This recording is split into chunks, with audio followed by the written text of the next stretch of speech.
Looks like Agent Jones is actually mad about something for once. But he got what he deserved. I mean, showing off during an investigation, competing with another FBI agent? I'm surprised he was only transferred. If he actually had a hand in this, it would explain why Lisa's body was left frozen for all that time. The body wasn't stolen. It wasn't that he couldn't find it. He just left it there. It's definitely a possibility.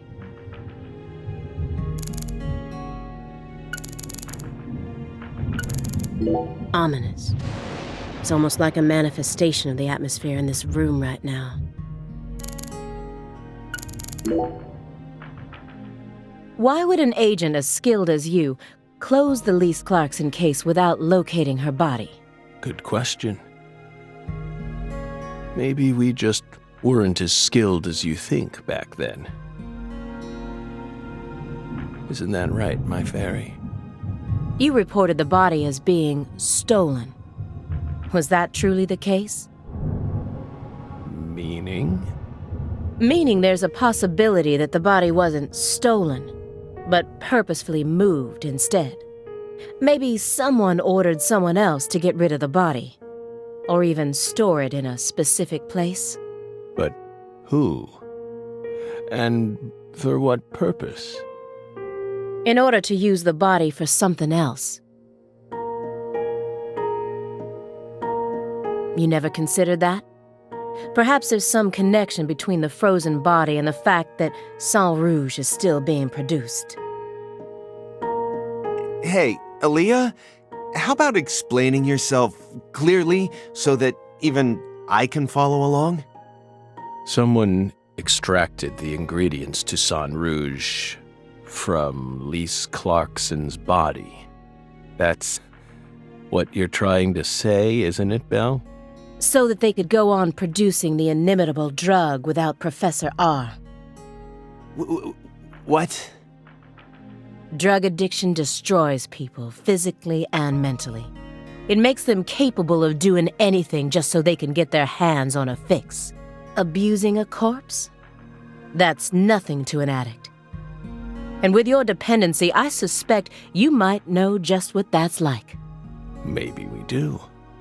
If you threaten to take this away from us, I might have to kill you both right here and steal all your $100 bills. Oh, spine-tingling, scary stuff, isn't it, my fairy?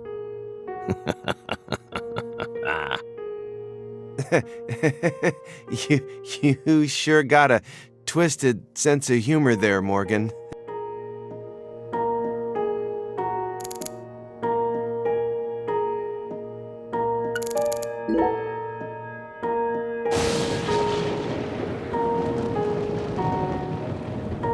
Do you hear that thunder? It's probably gonna snow soon. We're in Massachusetts. That's the norm for this time of year. Well, I'm not used to the cold. If possible, I'd like to finish this up before we get stuck in a snowstorm. Agent Jones, after we're done here, Agent Jones, is something the matter? Snap out of it. Oh, sorry. Yeah, I know. Do you? Then stop daydreaming. Okay. You just what? My stomach's been letting some thunder loose, too. Thunder?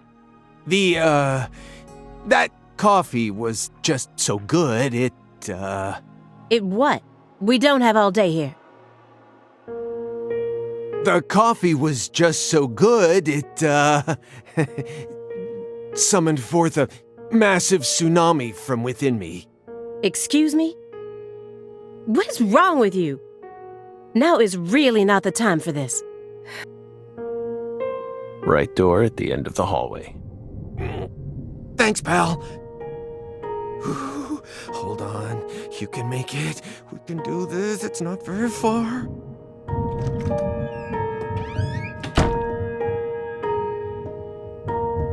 We promise you, we did not put laxatives in the coffee. Coffee is a sacred drink, remember? Motherfucker.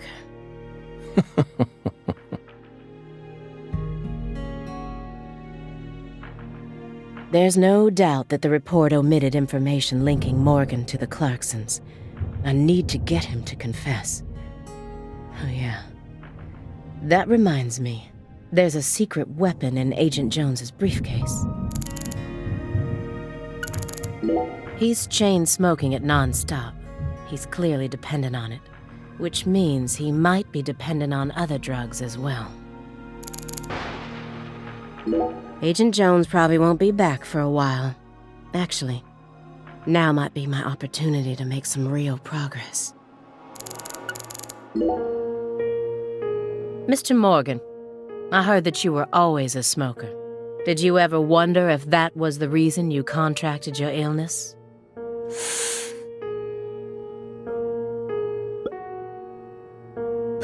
Nothing. I'm just personally curious about it.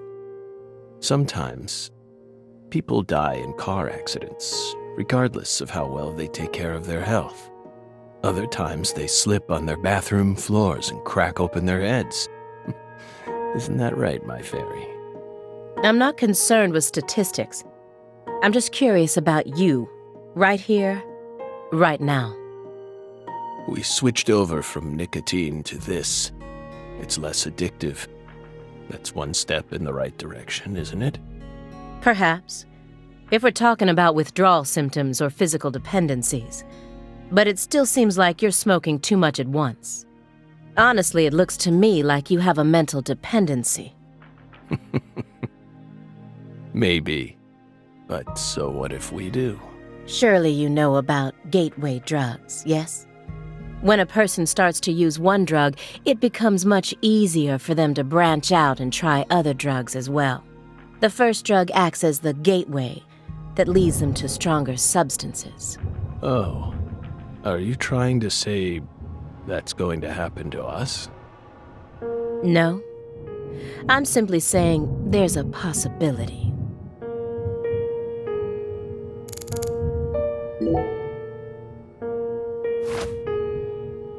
Have you ever seen this before? And please, don't say no. Sang Rouge, the drug we once chased. What about it? Sang Rouge is still circulating. It's changed shape and its composition is slightly different now. But it's still very much alive, but only in a very limited part of Louisiana. You aren't surprised? Did you somehow know this would happen?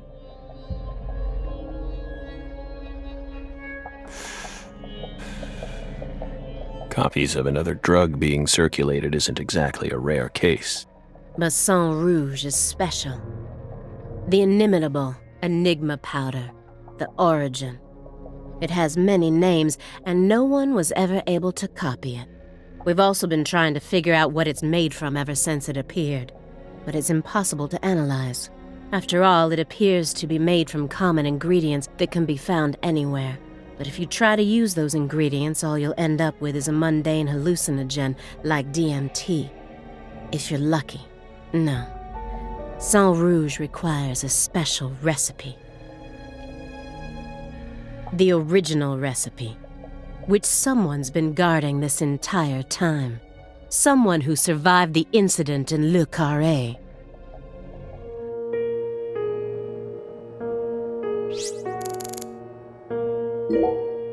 Immediately after they found Lisa's body, I went to go see Patricia.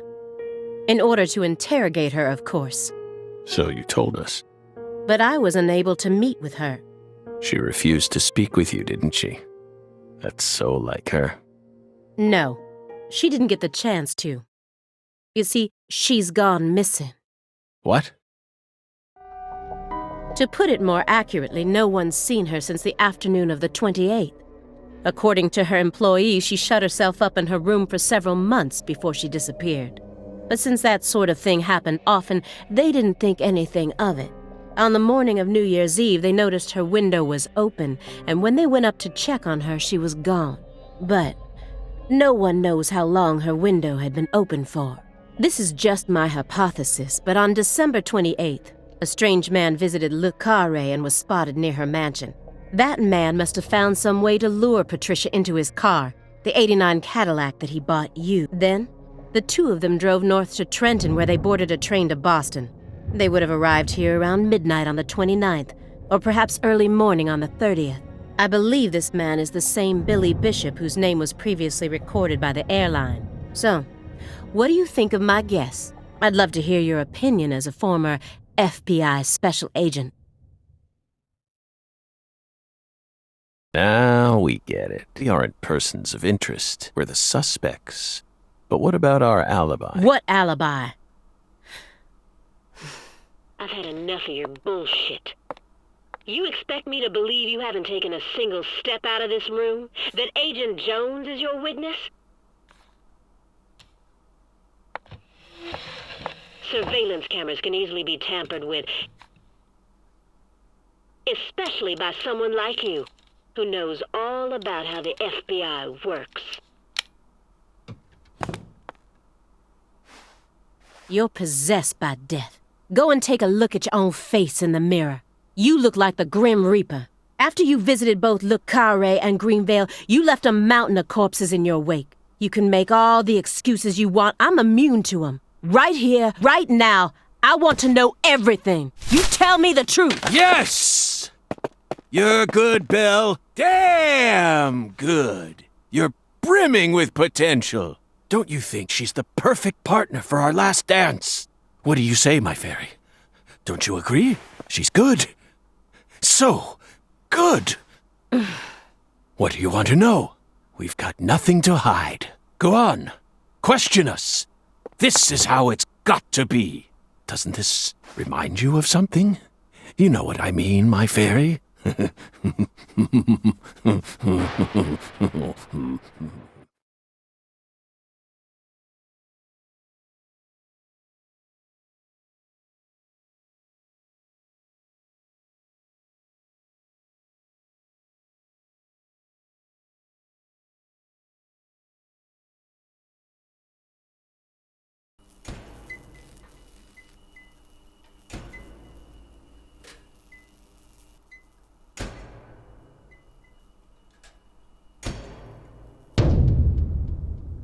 Son of a... How did this happen in my town? God damn it!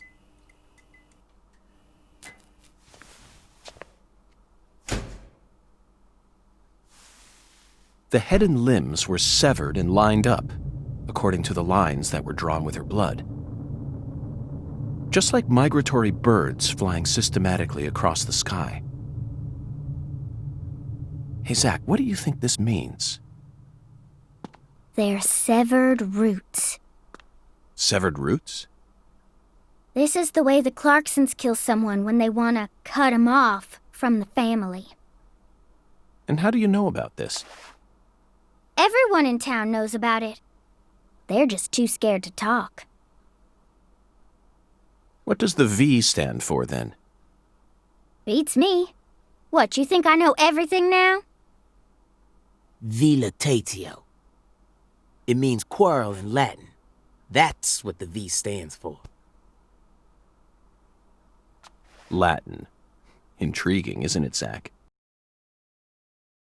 There are no defense wounds on the corpse. In other words, Galena showed no signs of resistance when she was amputated. But, strangely enough, there are small traces of subcutaneous bleeding around the wounded areas. That's a vital reaction, which means she couldn't have been dead. You mean... Yes, that's right, Patty. Galena was amputated while she was still alive, and she never resisted. Is that even possible? It certainly isn't impossible. For example, if she was put to sleep with a drug, or if she desired the amputation herself. Why would she ever desire that? Mr. York, I'm sorry, but there ain't no way that could have happened. How can you be sure of that, Melvin? Our world contains phenomena that could never be explained with logic. This is especially true for phenomena in which humans are involved. Do you really think all the facets of love and hate can be explained with logic? Well, no, I don't reckon I do. Yeah, might be too early to rule out those possibilities, just like you say. Zach, now we truly know just how deeply the Clarksons are involved with this. Patty, how long does it take to reach the Clarkson estate? Just a short drive. You just gotta head west along the Mississippi. You can't miss it. Got it. Thank you, Patty. By the way, Melvin, no matter how accelerated Patty may be, don't you think she's still a bit too young to see something like this? For the record, I have no intent to instruct others on how to raise their children, but... Holy moly, you're right! Patricia, CLG! Come on, sweetie. Kids shouldn't have to see stuff like this. Daddy, it's too late now.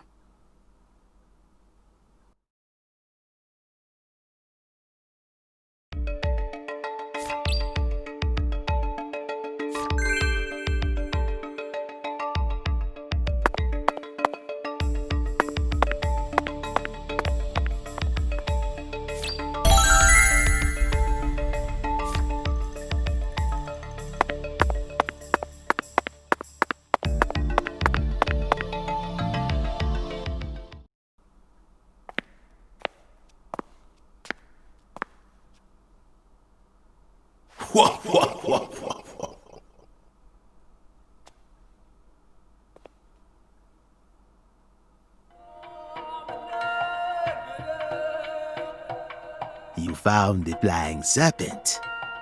But now, the flying serpent will come to find you. Yeah, that sounds right. And it looks like this flying serpent is a venomous one. Some become feasts, while others are eaten alive. Which fate would you prefer? Both sound marvelous, but let me check with Zach. A fine answer.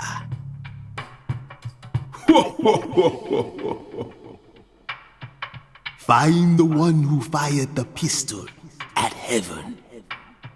Within the white hall of beds, brandish the ticket to the goddess. And once again, you will see the other world. Do you comprehend the oracle? Zach, it looks like he's hell-bent on leading us back into that other world. Follow the oracle. Oh, I will, Hungan. There are only two types of things in our world. Things that should be resisted and things that should be accepted. And I believe this oracle is something to accept.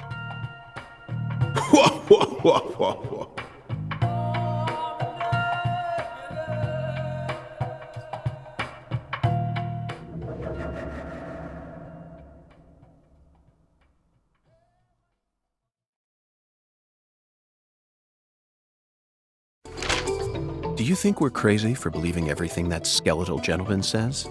No, we're not crazy. Not one bit. This is our destiny, that's all. But I shouldn't need to explain that to you, Zach. The one who fired the pistol at heaven. Firing pistols at the sky might be a rather common occurrence for the South. Remember? Young bingo, Zach. We're currently running a race here. And the one who started this murder investigation is indeed the one who fired the pistol at heaven. In other words, the person who first discovered the body. According to the files, Lisa's body was discovered by Chuck Thompson, a crawfish farmer. He apparently works out of a fishing hut located in the marshes south of the bayou. Let's go pay him a visit. Who knows? We might even get to see some crawfish. What? Why isn't the murderer the one who started this race? Zach, this isn't like you. Of course the murderer isn't the one who started the race. The murderer's running it. They're currently in first place, and they're breaking all the rules. Any more objections, Zach? Within the White Hall of Beds. This one is even easier. There are only a few establishments that have a whole hall's worth of beds, especially in a small town like this. I'm sure you've already got a pretty good idea about what the answer is, Zach. Beds all lined up. Only an amateur would hear that and think, "You never disappoint me, Zach." It's a medical facility. They invite their patients into rooms full of beds where they're tended to by doctors and nurses clad in white. It's definitely a white hall where people are invited into beds. You always manage to impress me with your intuition. I'm really counting on you here, Zach, and I know I'll always be able to.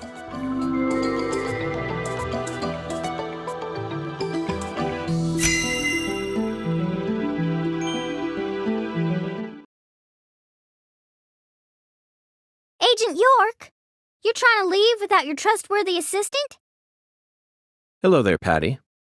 I'd never attempt such a thing. I was simply engaging in a battle of wits with Hoongan while I waited for you. Hoongan? Yes, the skeletal gentleman in the top hat. Not that story again. Is this how you always conduct your investigations? This is the way I work. I bet you can't find a single partner, not even in the entire FBI. That's not true. I always work together with Zach. Oh, right. Zach. Don't worry. I'll be your partner while you're here in our town. Now, let's go investigate.